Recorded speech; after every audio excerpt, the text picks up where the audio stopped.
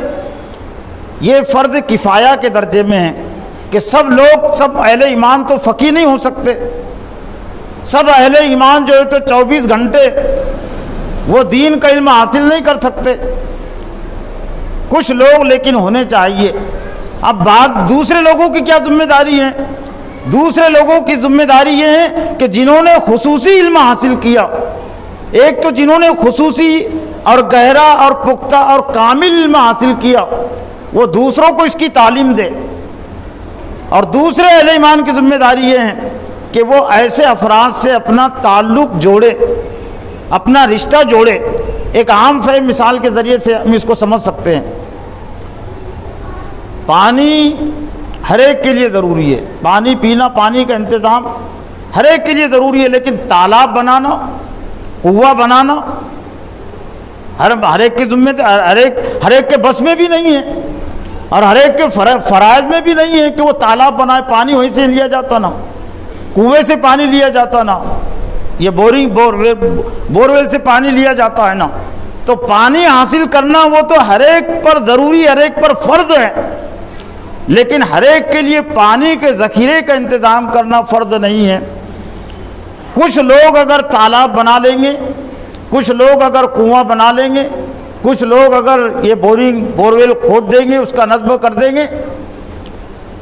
تو جتنے افراد سے ان کی ضرورت پوری ہو سکتی ہے تو گویا کہ ان کا فرض کفایہ ادا ہو گیا، انہوں نے فرض کفایہ ادا کر دیا۔ لیکن اب دوسرے لوگوں کی ذمہ داری ہے کہ جنہوں نے تالاب بنایا تو وہ تالاب سے اپنا تعلق، رشتہ جوڑے کنیکشن کے ذریعے سے، وہاں سے اپنا کنیکشن جوڑے، وہاں سے پانی حاصل کرے، کنویں سے پانی حاصل کرے، تالاب سے پانی حاصل کرے۔ یہ ہر ایک کے ذمہ، یہی معاملہ سمجھ لیجئے۔ لیکن لوگ دنیا میں تو اس کی اہمیت سمجھتے ہیں کہ ہر ایک کے لیے ڈاکٹر بننا ضروری نہیں ہے، لیکن ہر ایک کو اپنی بیماری کا علاج کرنا ضروری ہے۔ جو بھی بیمار ہے تو اس کے لیے علاج کرنا ضروری ہے، تو علاج ڈاکٹر ہی کرتا ہے نا۔ تو اب کیا چیز باقی رہ جاتی ہے کہ جن لوگوں نے ڈاکٹری کا کورس کیا، جنہوں نے اس میں مہارت حاصل کی اور خصوصی تعلیم حاصل کی، تو ان ڈاکٹروں سے اپنا تعلق و رشتہ جوڑے،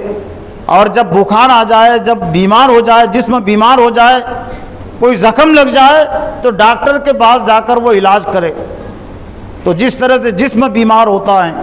جسم زخمی ہوتا ہے، تو انسان کی روح بھی بیمار ہوتی ہے، اس کا ایمان بھی زخمی ہوتا ہے۔ قرآن مجید کا ایک تعارف یہ بھی ہے کہ وہ بیان یہ لوگوں کے لیے بیان ہے، وہ شفاء لما فی الصدور،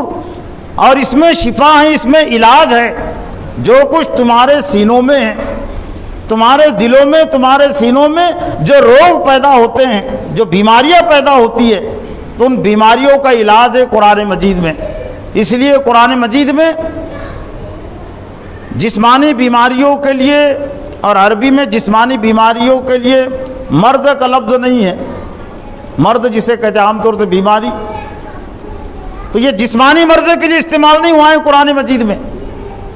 جسمانی بیماری کے لیے کوئی اور لفظ ہے، اور وہ حدیث مشہور معروف بخاری شریف کی ہے، اور بہت سارے جو مسلم ڈاکٹر ہیں اور خاص طور سے جو حکیم ہوتے ہیں وہ لکھ کر لگاتے ہیں، لِكُلِّ دَاءٍ دَوَاءٌ، لِكُلِّ دَاءٍ دَوَاءٌ، ہر دائی یعنی مرض، بیماری، ہر بیماری کی دوا ہے۔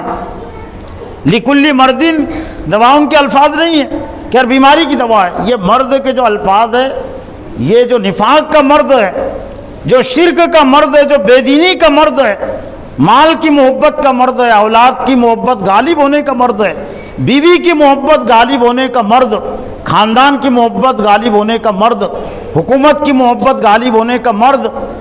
اور حکومت کا ڈر غالب ہونے کا مرض، خاندان کا ڈر غالب ہونے کا مرض، یہ سب بیماریاں ہیں۔ اس لیے سورہ بقرہ کے دوسرے رکوع میں، پہلے پارے کا دوسرا رکوع بھی آپ اسے کہہ سکتے ہیں، جہاں سے پہلا پارہ شروع ہوتا ہے، سورہ بقرہ بھی وہیں سے شروع ہوتی ہے، تو منافقین کے حوالے سے اللہ تعالیٰ نے فرمایا فی قلوبہم مرض فزادہم اللہ مرضا، ان کے دلوں میں بیماری ہے، مرض ہے۔ تو کس قسم کا مرض تھا؟ وہ کوئی جسمانی مرض نہیں تھا، فی قلوب، ان کے دلوں میں بیماری ہے، مرض ہے، فزادہم اللہ مرضا، اللہ نے ان کے مرض کو، ان کی بیماری کو اور بڑھا دیا۔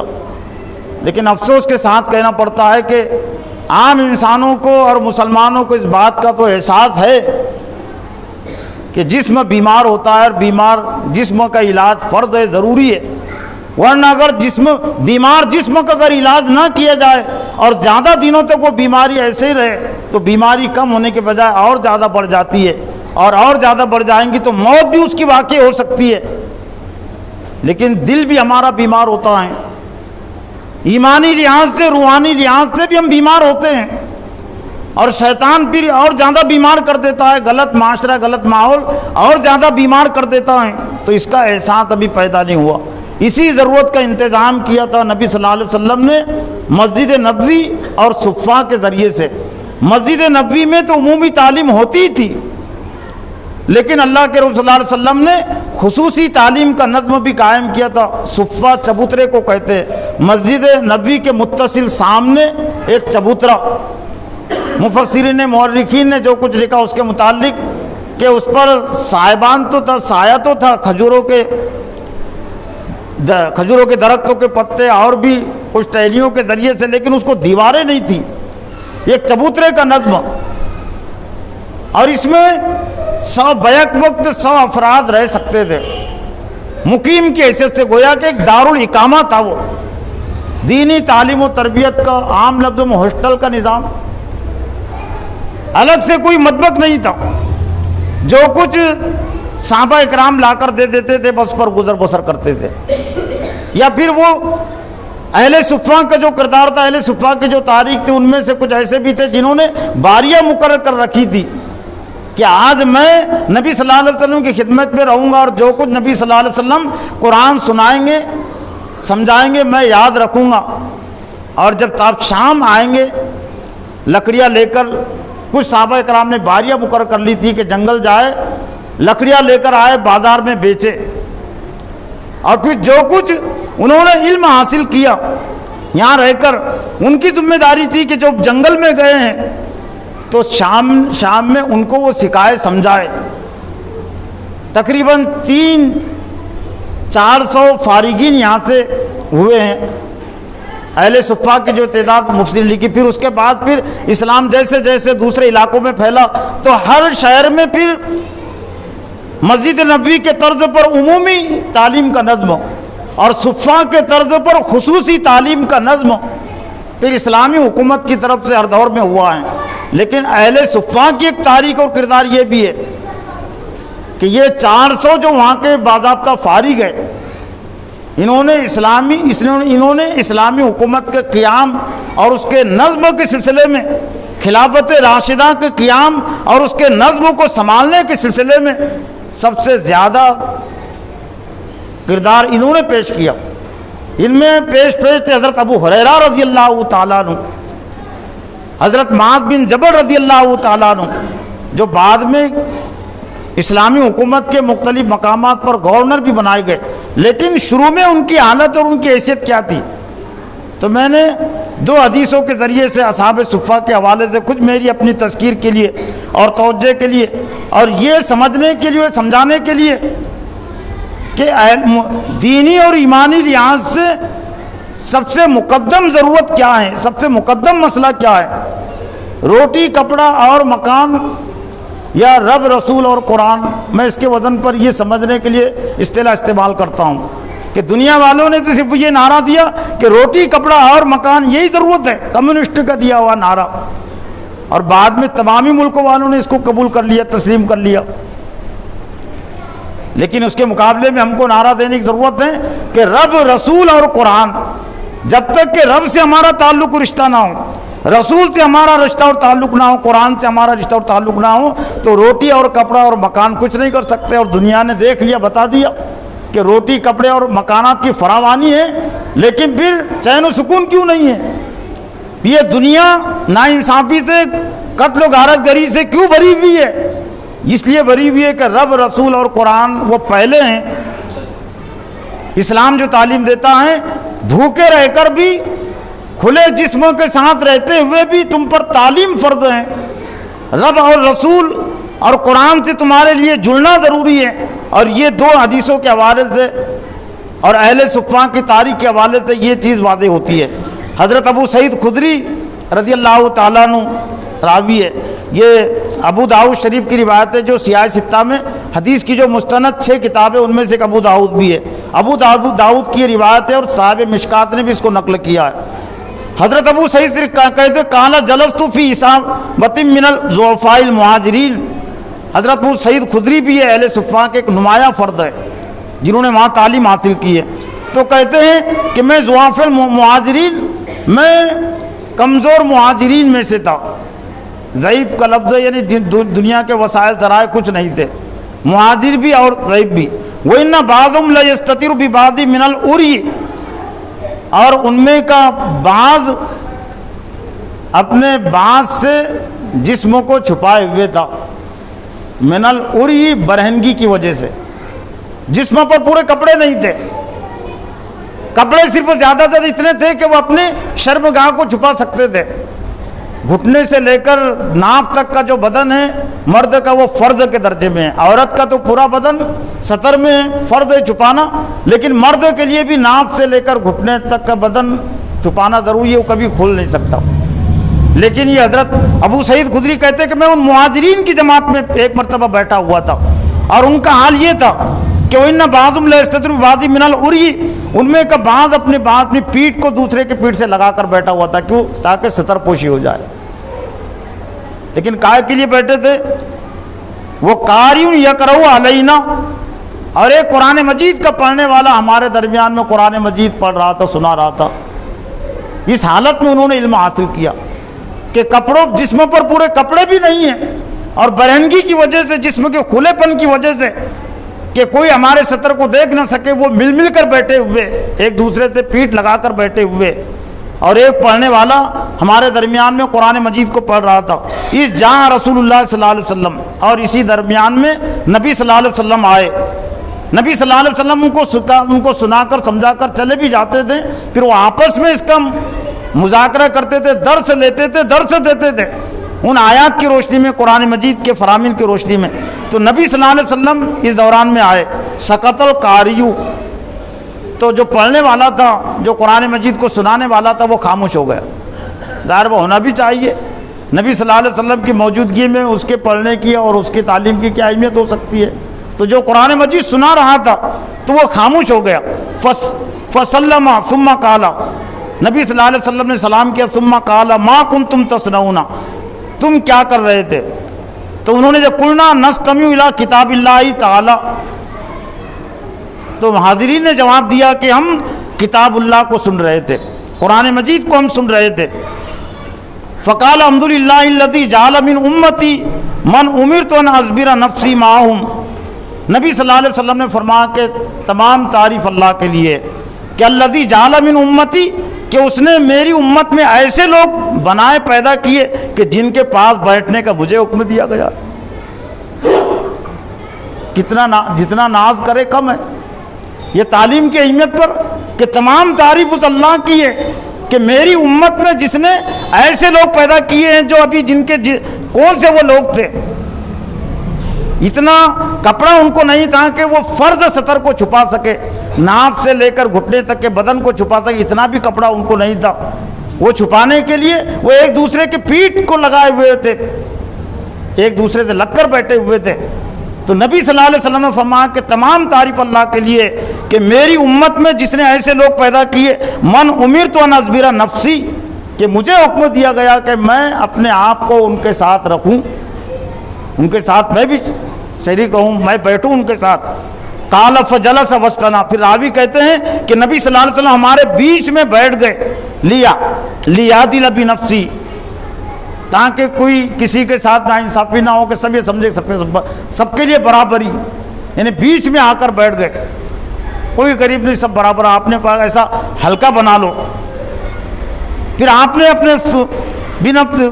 لیعدل بنفسی فینا ثم قال بیدی ہاکذا فتعلقوا، اس طرح سے ہلکا بنا لو گول۔ وہ برزت وجوہہم لہو، اور تمام کے تمام وہ اہل صفہ صحابہ صفہ کے چہرے پھر نبی صلی اللہ علیہ وسلم کی طرف متوجہ، آپ نے اپنے طرف چہرے کرنے کے لیے۔ فقال ابشروا، پھر نبی صلی اللہ علیہ وسلم فرمایا کہ خوشخبری سنو، بشارت سنو، یا معاشر صالح، اے صالح المہاجرین، اے غریب اور ضعیف مہاجرین، ہجرت کرنے والے اس میں زیادہ تھے، جو مدینہ کے باہر تھے، جن کا کوئی مکان نہیں تھا، الگ سے کوئی ضروریات کا انتظام بھی نہیں تھا، بھوکے پیاسے رہ کر ایک طرح سے یہ قرآن کی تعلیم حاصل کرنے والا یہ گروہ تھا۔ تو نبی صلی اللہ علیہ وسلم کہ اے غریب مہاجرین،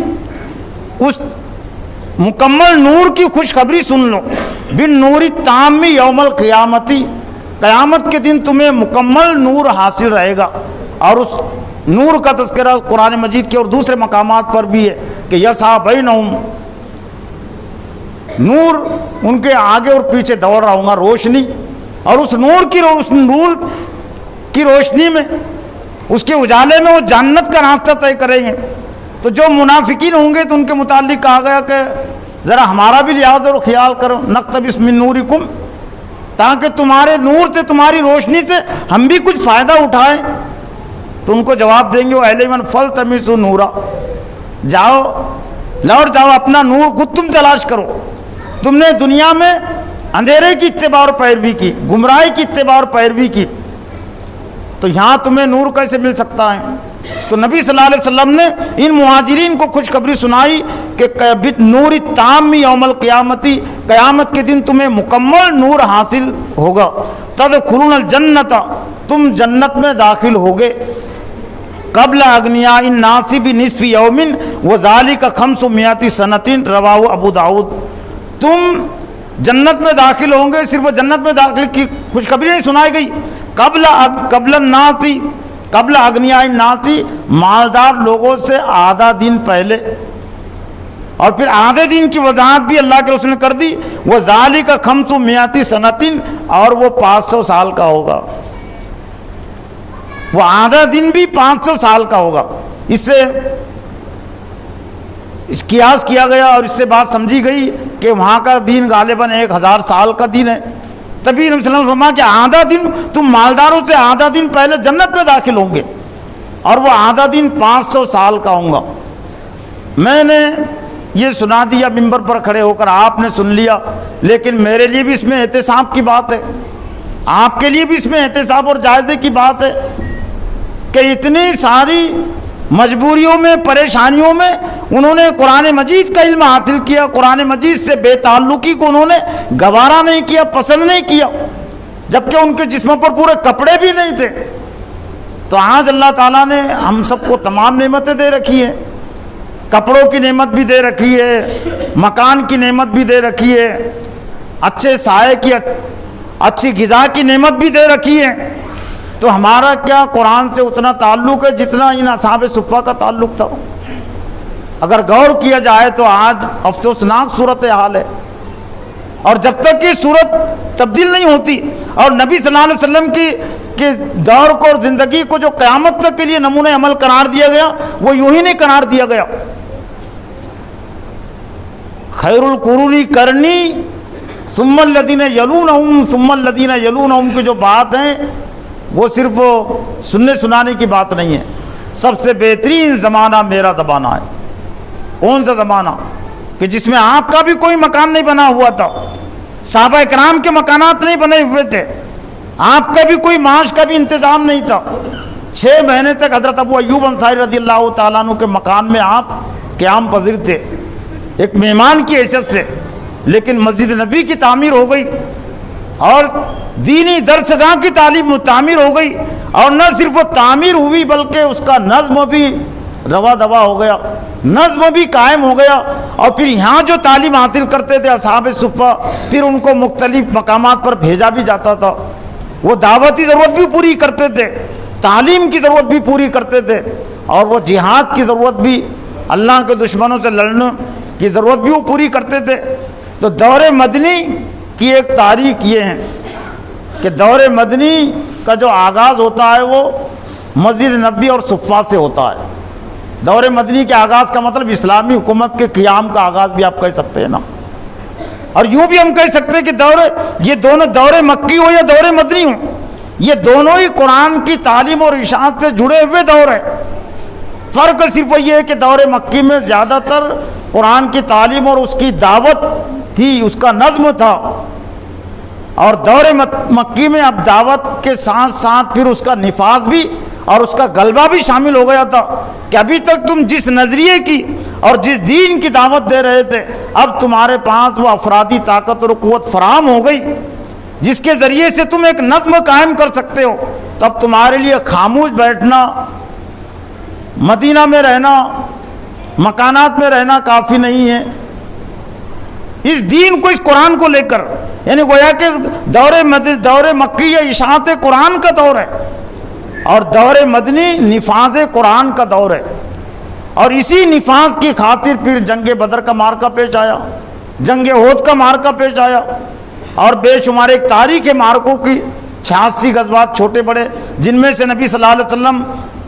27 غزوات میں، جنگوں میں آپ خود بنفس نفیس شریک رہے، لیکن اس کا آغاز ہوتا ہے، وہ اسلامی حکومت کے قیام کا آغاز ہوتا ہے مسجد نبی سے، مسجد نبی کی تعمیر اور اس کے نظم سے، اور صفہ اور اصحاب صفہ کی تاریخ اور کردار کے ذریعے سے۔ اور جب تک اسلامی حکومت اس طرز پر چلی کہ ایک طرف عمومی تعلیم کا نظم بھی ہو مسجد کے ذریعے سے، اور دوسری طرف خصوصی تعلیم کا نظم بھی ہو، تو پھر امت مسلمہ کو اللہ تعالیٰ نے دنیا میں غالب کیا۔ گزشتہ جمعہ میں نے اشارہ کیا تھا زکوٰۃ کی مد کے حوالے سے کہ جس طرح سے 2.5% مال اللہ کی راہ میں نکالے بغیر وہ مال پاک نہیں ہوتا، تو جب تک کہ امت مسلمہ میں 2.5% مربین نہیں رہیں گے، تربیت کرنے والے، اور پھر 98% لوگوں کی ذمہ داری ہے کہ وہ مربین سے جڑے۔ جس طرح سے ایک تالاب ہوتا ہے، ایک کنواں ہوتا ہے، اس کو بہت کم لوگ بناتے ہیں، کم لوگوں کو اس میں کردار ہوتا ہے، لیکن ہزاروں لوگ، یوں ہم کہہ سکتے ہیں کہ 98.5% لوگوں کی ذمہ داری بھی بنتی ہے، ضرورت بھی بنتی ہے کہ اس پانی کے نظم سے وہ اپنے آپ کو جوڑے۔ اور یہ نظام کے قیام کے سلسلے میں بھی جس طرح سے یہ تربیت کے حوالے سے ایک اصول قیاسی اس کو کہہ لیجئے، اجتہاد اس کو کہہ لیجئے، لیکن سورہ انفال کی 65 نمبر کی آیت کے ذریعے سے میں نے کہ اجتہاد یہ بھی قائم کیا نظم کے حوالے، تو تربیت کے حوالے سے 2.5%، لیکن باطل نظام کے خاتمے کے لیے اور اس کی جگہ پر اسلامی نظام کے قیام کے لیے جو اصول قرآنی لحاظ سے، افرادی لحاظ سے ضروری ٹھہرتا ہے، وہ سورہ انفال کی 65 نمبر کی آیت سے ہم سمجھ سکتے ہیں کہ جس میں اللہ تعالیٰ نے فرمایا یا ایھا النبی حرض المؤمنین علی القتال ان یکم منکم 20 صابرون یغلبوا 200 وان یکم منکم 100 یغلبوا الف من الذین کفروا بانہم قوم لا یفقہون۔ اے نبی صلی اللہ علیہ وسلم، مومنین کو قتال پر ابھاریے، اگر تم میں 20 صبر کرنے والے ہوں گے تو 200 پر غالب آئیں گے،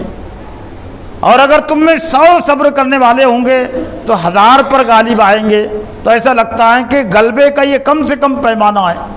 کسی بھی حکومت کے قیام کا، کسی باطل حکومت کو باضابطہ ختم کرنے کی تحریک اور اس کی جگہ اسلامی حکومت اور اس اسلامی نظام کو قائم کرنے کی تحریک کا یہ کم سے کم افرادی پیمانہ ہے۔ اور ایسا لگتا ہے کہ دور مدنی میں ہجرت کے بعد یہ 10% افرادی قوت فراہم ہو گئی تھی مخالفین کے مقابلے میں۔ مدینہ اور مدینہ کے اہل ایمان اور مکہ کے اہل ایمان اور اطراف کے اہل ایمان ملا کر اتنی تعداد ہو گئی تھی جن کو لے کر ایک نظام قائم کر سکتے تھے، باطل نظام کا خاتمہ کر کے اسلامی نظام قائم کر سکتے، تو پھر اللہ تعالیٰ نے فرض قرار دیا ان کے لیے جد و جہد، جو مکہ میں نہیں تھی باضابطہ، مدینہ میں وہ فرض ہو گئی۔ اور خود پہلے سال جو جنگ بدر ہوئی 1 سال کے اندر ہی، تو اس میں کچھ افرادی جو تناسب ہے وہ 10% نہیں تھا، وہ 33% تھا۔ 1000 کے مقابلے میں تھے نا 313۔ وہ تو اس اصول کے لحاظ سے اگر 100 بھی ہوتے تو اللہ تعالیٰ غالب کرتا ان کو، 100 اہل ایمان کا لشکر ہوتا بدر میں، اللہ تعالیٰ اس کو غالب کرتا قرآن مجید اپنی سنت کے مطابق، لیکن وہاں 313 تھے، یعنی وہ تناسب 30% سے زیادہ ہو گیا تھا۔ اور یہ صرف اسلامی نظموں کا قیام نہیں، میں تو اس کو اجتماع کے نظموں سے بھی سمجھتا اور سمجھانے کی کوشش کرتا ہوں کہ اجتماع کے نظم کو چلانے کے لیے بھی 10% افرادی قوت آپ کے لیے ضروری ہے۔ 100 افراد کا اجتماع ہے تو 10 اگر افراد نہیں رہیں گے نظام اجتماع کو چلانے کے لیے تو یہ اجتماع کامیاب نہیں ہو سکتا۔ 1000 اگر افراد ہیں تو اگر 100 افراد اس کے لیے فارغ نہیں رہیں گے اس کے نظموں کو درست رکھنے کے لیے کرنے کے لیے، 1000 کا اجتماع نہیں چل سکتا۔ ایک مدرسے کا بھی تجربہ ہے، 100 طلبہ ہیں لیکن جو پڑھانے والے ہیں اور جو ملازمین ہیں ان کو ملا کر کم از کم 10 تعداد ہوتی ہے، یہ چھوٹا سا تجربہ ہے۔ اور جو بڑے ادارے چلانے والے ہیں وہ بڑا تجربہ رکھتے ہیں، لیکن 10% سے کم میں کوئی نظام نہیں چلتا۔ یہاں کا بھی جو نظام چل رہا ہے، سرکاری ملازمین کی تعداد وہ 10% سے کم نہیں ہوگی، 10% ہے تو 90% کچھ بھی نہیں کر سکتے اس کے مقابلے میں، چوں بھی نہیں کر سکتے۔ جو بغاوتیں ہوئی، بغاوتیں اس وقت کامیاب ہوتی ہیں جبکہ سرکاری ملازمین کی طرف سے بھی کچھ ہو، ورنہ کسی حکومت عوام کی بنیاد پر کوئی بغاوت کامیاب نہیں ہوتی، چاہے وہ لاکھوں کروڑوں کی تعداد میں ہو۔ اس لیے کہ ایک نظریے سے، ایک نظم سے، ایک مشن سے 10% افرادی قوت جڑ گئی تو 1 کروڑ کا اگر آپ کو احتجاج کرنا ہے تو اجازت لینی پڑے گی، ورنہ ڈنڈے مار مار کر آپ کو بھگا دیا جائے گا۔ کیوں؟ غالب آنا چاہیے تھا نا یہ دوسری، لیکن وہ چونکہ یہ 90% کا کوئی امیر نہیں، کوئی ان کا نظم نہیں باضابطہ ایک، لیکن 10% ایک امیر سے، ایک نظریے سے، ایک نظام سے جڑے ہوئے ہیں تو وہ 90% پر بھاری ہے۔ تو دور مدنی میں اصل جو کردار تھا وہ اصحاب صفہ کا کردار تھا۔ اور میں نے سوچا تھا کہ وہ سورہ توبہ کی جو آیت ہے مولانا مودودی کی تحریر کے حوالے سے، لیکن وقت چونکہ اسی میں ہو گیا، جس میں اللہ تعالیٰ نے فرمایا وما کان المؤمنون لینفروا کافہ، تمام ایمان والوں کے لیے ممکن بھی نہیں کہ سب کے سب دین میں تفقہ کے لیے اٹھ کھڑے ہو، لیکن آخر ایسا کیوں نہیں ہوا؟ وما کان المؤمنون لینفروا کافہ فلولا نفر من کل فرقۃ منهم طائفۃ لیتفقهوا فی الدین۔ ضرور اس آیت کی آپ تشریح اس میں دیکھ لیجیے جو پڑھنا چاہتے، سورہ توبہ کی آیت نمبر 122 اور سورہ توبہ کے آیت نمبر 97، دونوں میں مولانا مودودی نے بہت اچھی تحریر لکھی ہے، موجودہ حالات سے بھی اس کا تعلق ہے، اور وہ ضرورت پوری نہیں ہونے کی وجہ، اس حکموں پر عمل نہیں ہونے کی وجہ سے آج مسلم معاشرہ بے دینی کا وہ شکار ہے، بے علمی کا شکار ہے، بے دینی کا شکار ہے، اور باطل پرستوں کے لیے یہاں پر میدان کو اپنے میدان بنانا، اپنے افراد تیار کرنا آسان ہو گیا۔ تو اللہ نے فرمایا کہ ایسا کیوں نہیں ہوا کہ ایک مومنین کی جماعت نکلتی لیے تفقہ فی الدین، تاکہ وہ دین میں سمجھ بوجھ حاصل کرتی، وَلِيُنذِرُوا قَوْمَهُمْ إِذَا رَجَعُوا إِلَيْهِمْ لَعَلَّهُمْ يَحْذَرُونَ، اور واپس آنے کے بعد اپنی قوم کو ڈراتی، لعلہم یحذرون، تاکہ وہ بھی وہ ڈرے۔ تو محترم حضرات، ضرورت اس بات کی ہے کہ جس طرح سے ہماری نبی صلی اللہ علیہ وسلم کی سیرت کا آغاز، تاریخ کا آغاز وہ دار ارقم سے ہوا، مدنی مکی دور کا آغاز دار ارقم سے، ہم یوں کہہ سکتے قرآن اور اس کے نظم تعلیم، اور دور مدنی کا آغاز بھی مسجد نبوی کی تعمیر اور اس کے نظم سے جڑنے سے، اور اصحاب صفہ کی تاریخ اور اس کے کردار سے مدنی دور کا آغاز ہوتا ہے۔ اگر ہم یہ چاہتے کہ مدنی دور کی برکات ہم کو نصیب ہو، مدنی دور کے فیوز ہم اپنی آنکھوں سے دیکھیں کہ مدنی دور میں اللہ تعالیٰ نے اہل ایمان کو کس لحاظ سے قائم کیا، کن اسباب سے قائم کیا، تو ہمارے لیے ضروری ہے اس تاریخ اور اس کردار سے جڑنا۔ اللہ سے دعا ہے کہ اللہ تعالیٰ مجھے بھی اور آپ کو بھی قرآن کے تعلیم اور قرآن کے نظم تعلیم سے جڑنے کی توفیق عطا فرمائے اور اسے عام کرنے کی توفیق عطا فرمائے۔ وآخر دعوانا الحمدللہ رب العالمین۔